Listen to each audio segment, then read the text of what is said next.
Mtazamaji, hauwezi ukaamini kwamba hii ni ile serikali ambayo iliweza kuahidi kwamba itachunga haki za wananchi wa kawaida, itachunga haki za mama mboga, haki za vijana wa bodaboda. Serikali ambayo sasa hivi inafanya hawa akina mama wanaandamana wakiwa wanalia wakisema kwamba haki yetu.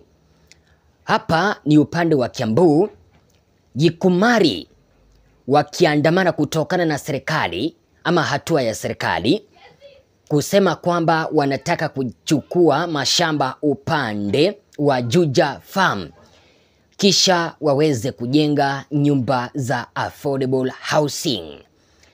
Upande huu wa Juja Farm ni mahali ambapo watu wameweza kujenga nyumba zao, na mashamba haya wananchi waliweza kuyapata kitambo, wako na title deeds, lakini serikali haitaki kusikia hilo. Wanataka kuweza kuyachukua mashamba hayo kilazima waweze kujenga nyumba zao za bei nafuu, nikimaanisha affordable housing. Swali langu ambalo nauliza, je, nyumba za affordable housing ni za maana kuliko hawa kina mama ambao wanaandamana wakiwa wanalia na kupiga nduru wakisema kwamba haki yetu? Je, hizi nyumba ambazo William Samoei Arap Ruto anataka kujenga ni za maana kuliko hizi nyumba ambazo wananchi wameweza kujenga upande huu wa Kiambu? Ndilo swali ambalo unauliza. Kipindi hicho sio hao akina mama pekee ambao walikuwa wanaandamana upande wa Gikumari Kiambu. Hapana, kwa sababu hawa akina mama ambao walikuwa wanaandamana, katika chapisho ambalo liliweza kutolewa ni kwamba maandamano has started after the government they choose started to allegedly grab the land at Juja Farm for housing staffs despite them having titles. Nani anajua shida zetu? Ni hasla. Unasikia hiyo ni maandamano ambayo yameng'oa nanga upande wa Gikumari Kiambu, wananchi wakilalamikia hatua ya serikali kuweza kuwanyang'anya mashamba yao. Si hao kina mama peke yao waliweza kuandamana, hapana. Vile upande huo wa Kiambu wa kina baba waliweza kujitokeza kwa wingi, wakazuia kitu ambacho kinaitwa katapila, ambayo ilikuwa inakata barabara ili kuweza kuandaa shamba kwa minajili ya nini? Kwa minajili ya nyumba za bei nafuu. Katika chapisho ambalo liliweza kutolewa ni kwamba residents have stopped this caterpillar that cutting a road on their land that is now said to be almost grabbed for housing by the hustler government they voted. Nani anajua shida zetu? Ni hustler. So hii gari ama hii katapila ambayo nataka nikuchezea uweze kuona taswira, ndio tunaweza tukaongea vizuri. Ilikuwa inakata barabara na kuweza kuandaa ground ili serikali iweze kufanya kitu ambacho kinaitwa housing project. Lakini viongozi kutoka upande wa Mlima Kenya, aswa kaunti ya Kiambu, wameweza kusimama kama vile Gathoni wa Mushomba pamoja na gavana wa kaunti ya Kiambu wameweza kusimama imara, wakiwa wanakataa kuweza kupeana mashamba ya wananchi ili serikali iweze kujenga nyumba za bei nafuu. Hakika ground imeweza kubadilika. Angalia hiyo katapila.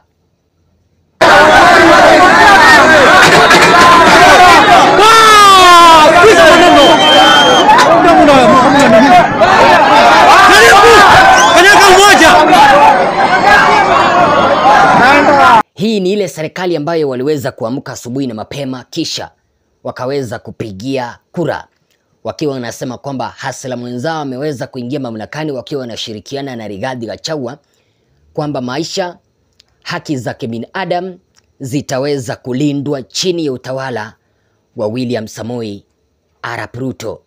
Swali, je, haki hizo zimeweza kulindwa?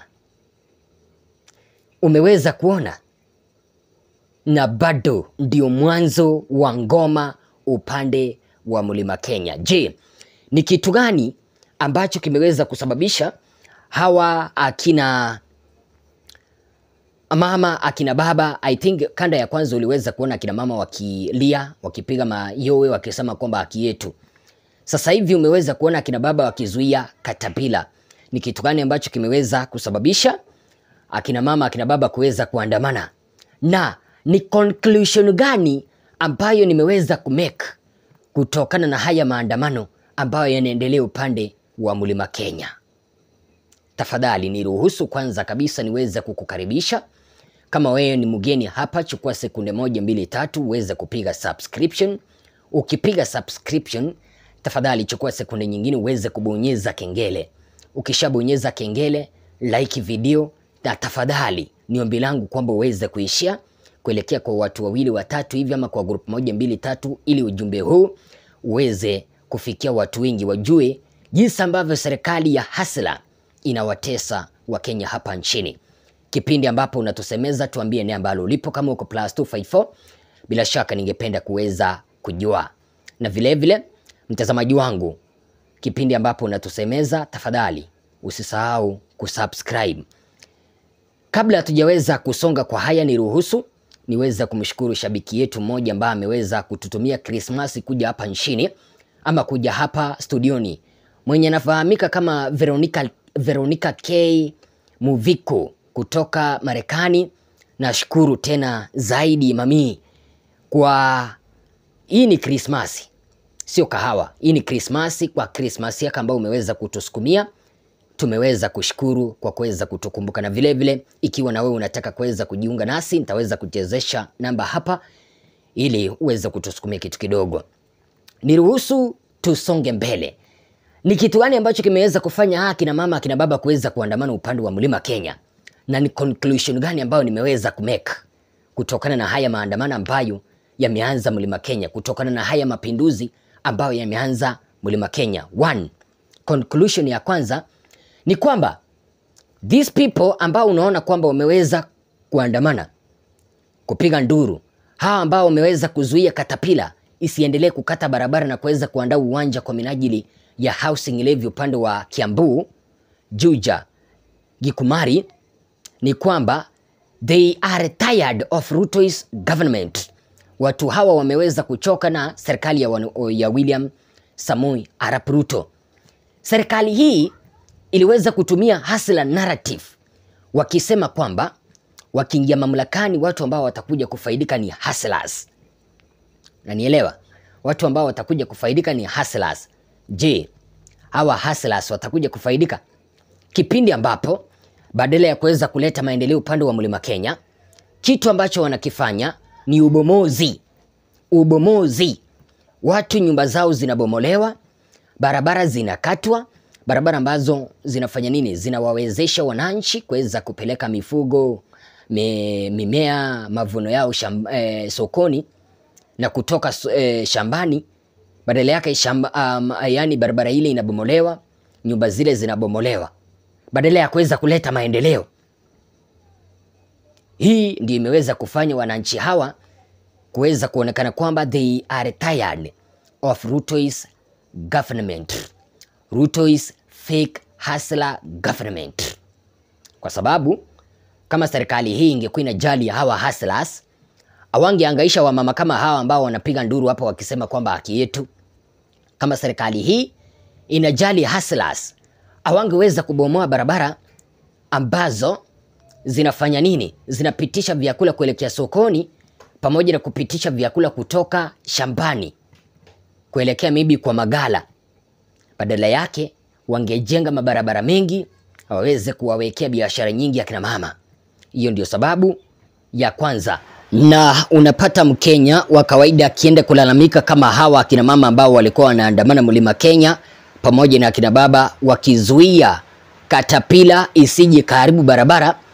William Samoei Ruto na ujasiri wake anawaambia Wakenya ambao wanalalamika watafute taifa lingine kama wanachukia taifa la Kenya kwa kuweza kulalamika kutokana na mateso ambayo serikali inawapitishia Wakenya.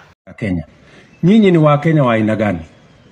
Na kama nyinyi mnaona hakuna kitu kizuri hata kimoja katika taifa letu la Kenya, nyinyi bado mnafanya nini Kenya? Si mtafute basi mahali nyingine ya kwenda. Sababu ya pili ambayo kulingana na mimi nimeweza kumake ni conclusion ni kwamba Ruto's government, Ruto's one-term presidency is loading.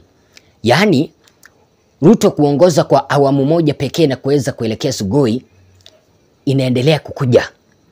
Mchakato ule unaendelea kukaribia. Kwa sababu gani?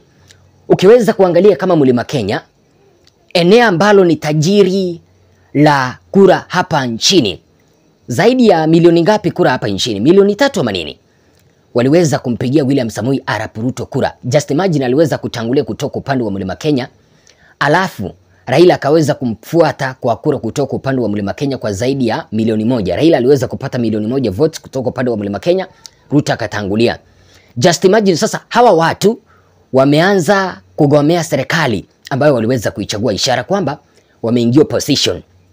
Kipindi ambapo wameingia opposition, yule kiongozi ambaye atakuja kuchaguliwa na opposition aweze kupeperusha tikiti ya opposition kwenye uchaguzi ujao, bila shaka ataibuka mshindi. Kwa sababu hawa ambao wameweza kususia serikali kutoka upande wa Mlima Kenya, hawa ambao wanaimba haki yetu, hawa ambao wameweza kuzuia katapila, watapigia mtu wa opposition na William Samoei Ruto ataweza kuambulia aende nyumbani kwa sababu ya mateso. Hiyo ndio Ruto's one-term presidency is loading. Sababu namba 3 ambayo imeweza kufanya hawa watu kuweza kuandamana, sababu ambayo inafuatana na conclusion yangu ni kwamba these people from Mount Kenya, they have rejected to buy Ruto is what? Ruto is lies. Unaona mtazamaji wangu, they have rejected to buy Ruto is kitu ambacho kinaitwa lies. Lies ambazo waliweza kusema kwamba wataweza kuwajengea akina mama soko, wataweza kuundia akina mama mahala ambapo watakuwa wanaweka biashara zao. Ruto is lies ambazo zinawaambia kwamba nitakupanga ama nimewatengea pesa ambazo zitakuwa zinawapea, maybe tutakuwa tunawaweka kwenye makundi. Yaani hii chama makundi 2 3 hivi, watu 20 tunawapea hustler fund, mnaanzishia biashara. Wakenya wakadhani kwamba watapewa zile hustler ziweze kufanya biashara. Kumbe zile hustler ni pesa kidogo tena zaidi, 200 300. Utaweza kuanza biashara gani? Hakika. Hiyo ndio nimeweza kukuambia kwamba this Mount Kenya people, according to me, jinsi ambavyo nimeweza kuwaona, they have rejected Ruto's lies. Kama wangekuwa wanakubali, kama wangekubali huu uongo wa William Samoei Ruto, wangekimia, hawangeweza kuandamana, na badala yake wangeitikia wito wa William Samoei Ruto ambao unasema kwamba wahame kutoka Juja Farm, waachilie lile shamba kwa minajili ya serikali iweze kujenga affordable housing. Iwapo hawangeweza kukataa Ruto's lies, wangeacha kuzuia hii katapila ambayo imeingia barabarani, kukata barabara na kuweza kuandaa ground kwa minajili ya Ruto's affordable housing.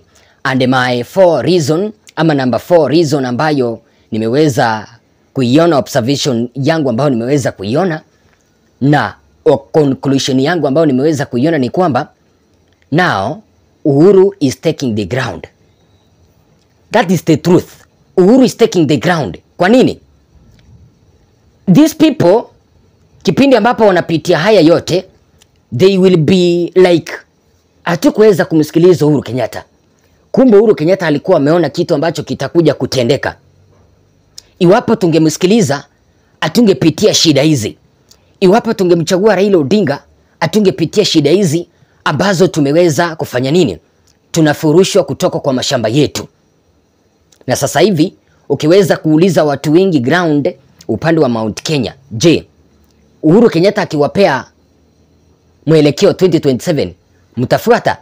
Watakuambia ndio, kwa sababu tayari washaona mateso. Ama wewe unaonaje mtazamaji wangu? Kitu ambacho Hii hatua ya serikali kuweza kuwanyang'anya wananchi kutoka Mlima Kenya mashamba yao, kitu hichi kimeweza kuvutia viongozi wengi kutoka Mlima Kenya kupingana na mchakato wa serikali, kama vile huyu kiongozi ambaye anaitwa Gathoni wa Mchomba, mbunge ambaye ni wa Githunguru, aliweza kusema kwamba she doesn't understand why the government wants to grab mashamba ya watu in the name it kwamba wanajenga affordable housing, na kipindi ambapo serikali itakuja kuuza hizi nyumba, kipindi nyumba zimeshakamilika, unapata kwamba wazungu kutoka rubaa za kimataifa ama wale watu ambao wanajuana serikalini ndio watakuja kupewa hizi nyumba ama haya manyumba, alafu wale ambao waliweza kupeana shamba lao kwa minajili ya ujenzi wa nyumba hizi wanatengwa. The issue of housing levy to me is an issue that even if the courts don't sort us out now, in future it will be one of the biggest campaign topic, even for the next government that will ever come. Because I still don't understand how you come to Kiambu County, my land is worth 300 million. You want me to hand you over this land without any form of agreement between you, the off-taker, and the owner.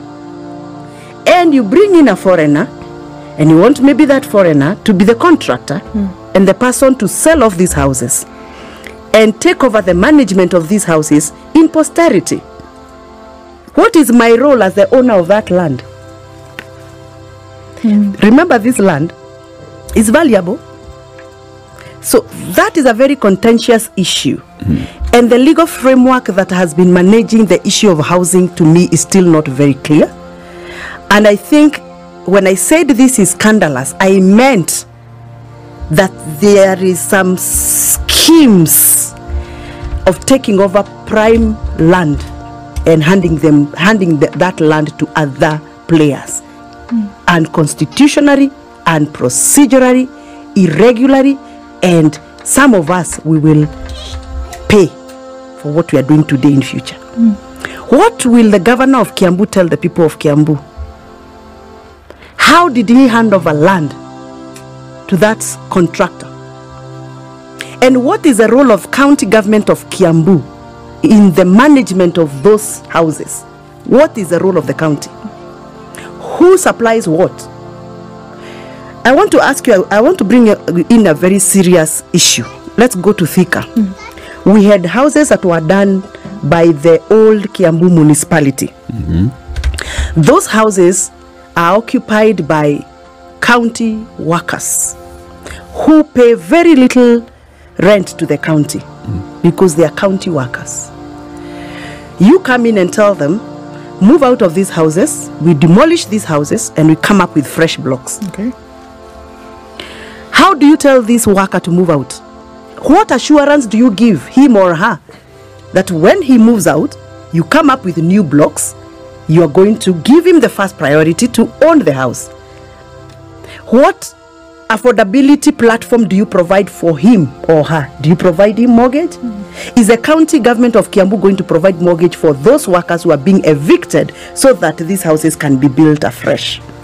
And can they afford the houses? Because remember, these are people who pay 2,000 for those houses per month. For rent, yeah. So if you come up with a house worth 5 million, for example, and this guy is 55 years old, amebakisha 5 years aritire, umemfukuza na familia, how do you then make him afford this house for the remaining 5 years? Those are the issues that we have, and those are the issues that make some of us stand very firm and say no. Until we are clear, nobody would fight city owning a house. I wouldn't fight my brother who is a driver or my cousin who is a nurse owning a house. I wouldn't fight that. But remember, I have a future in politics in this country. I don't want to ever be asked questions that I cannot answer. So I would rather stand for what I know and what I believe in. So for Governor Wamatangi to say, no, I'm not handing over this piece of land until I get it clear, and until I go to the County Assembly of Kiambu and get clearance, for me, I think he's doing what he's supposed to be doing. But unfortunately, this is Kenya. You say no to such a request, Kichapo. you suffer the consequences. Na mtazamaji wangu, baada ya kuweza kuona ile kanda ya kina mama wakipiga kelele wakisema kwamba haki yetu, ukaona kanda ya pili ambayo watu walikuwa nazuia katapila, kulingana na maelezo yangu ambayo nimeweza kukupea, my observation and conclusions, kulingana na hii kanda ambayo umeweza kuona ya Gathoni wa Mushumba. Je, 2027 wananchi wa Mlima Kenya watafanya yale makosa ambayo waliweza kuyafanya tena mwaka 2022, ama this time round watakuwa wamechanuka na ule mwelekeo ambao Uhuru Kenyatta atawapea watafuata? Sema nasi, narejea na mingi tena zaidi. Jina langu nafahamika kama Mr. Eagle 8. Merry Christmas and happy prosperous 2024. Please take care.